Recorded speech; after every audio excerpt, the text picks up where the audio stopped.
Hi, my name is Doug Sharp. I'm the host of the National Leadership Briefing, and this is the Midweek Touchpoint. On this week's Touchpoint, we are preparing ourselves for the next National Leadership Briefing, which will be on Friday, July the 3rd. That's always on the first Friday of every month, always for 1 hour, and always we're going to be providing you with information that you cannot get anywhere else. Now, if you're not able to join us on Friday's briefing, that's the first Friday of July on July 3rd, make sure you are registered at nlbcanada.ca anyway, because we want to make sure that you get the information. If you can't make it for the briefing, by the end of that very same day, you will receive all of the briefing materials that we share on the briefing, plus a full video recording of the briefing itself. So be registered before that and plan to join us. Plan to bring some people with you as well, because of course, the reason why we have such influence here in Canada now is because of all of us coming together and setting aside the things that divide us and rallying around the things that we believe in, which are the 4 pillars.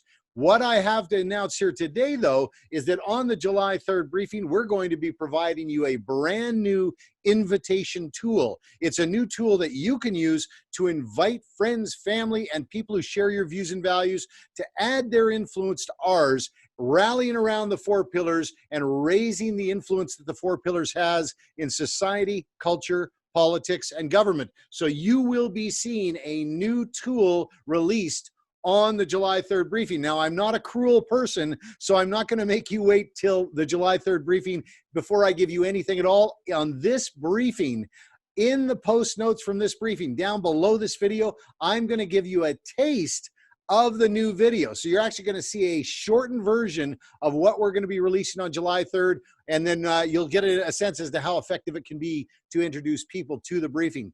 We're also going to be introducing you to the information required for those of you who are participating in choosing the next leadership election candidate for the Conservative Party of Canada. We are right now, always, as I say, looking ahead, looking for opportunities to exercise our combined influence. We are right now executing a strategy where we're going to have the maximum amount of influence possible on the outcome of the Conservative Party of Canada leadership election race. And we're going to be receiving ballots in the mail because we have become members of that party. When you get the ballots, though, they're kind of tricky. I told you ahead of time, I said there's some instructions that we're going to need to go over, and we're also going to have to talk about ballot strategy of how you fill out your ballots, because they're ranked. You have to put your choices in order, all sorts of things we're going to talk about, but you're going to get that information on the July 3rd briefing. You are not going to want to miss that. It's super important that we do that correctly. And then finally, I've got some fantastic news for you. We also have the candidates joining us on the July 3rd briefing and answering those questions that we submitted as part of the debate process with the Conservative Party of Canada. If you'll recall, there was a debate that was held just this month where the candidates were asked questions from a moderator. Well, we had an opportunity at the National Leadership Briefing to submit questions on your behalf for each of the 4 pillars. Unfortunately, there were so many questions received from across Canada that they did not make the cut. However, we are going to have the candidates come on the National Leadership Briefing and give you the answers to those questions. And what I want to finish up with here today is I'm going to leave you with the 4 questions that you are going to see answered on the next National Leadership Briefing on July 3rd. So what we'll do is we'll say goodbye now, but here are the 4 questions that you are going to want to see answered on this next briefing. Thanks so much for joining me today, and thanks so much for continuing to add your voice to ours and increasing our combined influence here in Canada. God bless you, God bless your family, and may God continue to bless this great nation. Bye for now.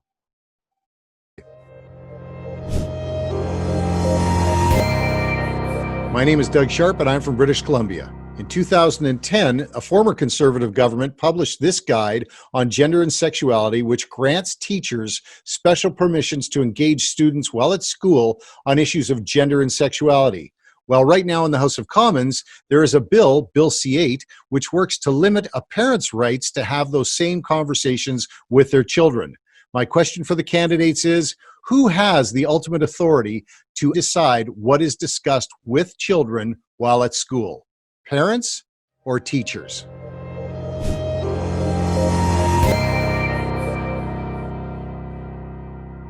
My name is Doug Sharp, and I'm from British Columbia.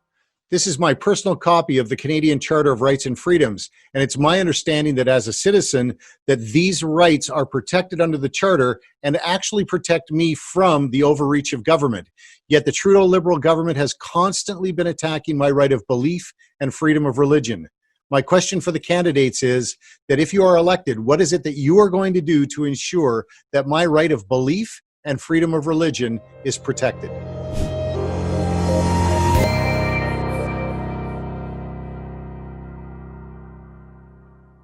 My name is Doug Sharp, and I'm from British Columbia. This small package that could fit into a child's pocket contained 8 10-milligram doses of THC, which is enough to debilitate 6 200-pound men.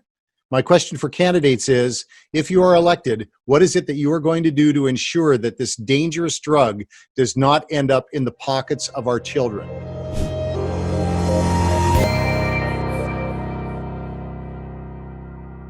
My name is Doug Sharp, and I'm from British Columbia.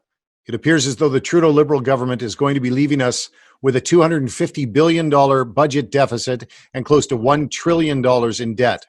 My question for candidates is, what specific things are you going to be doing to ensure that this burden of debt is lifted off of the backs of our children and future generations?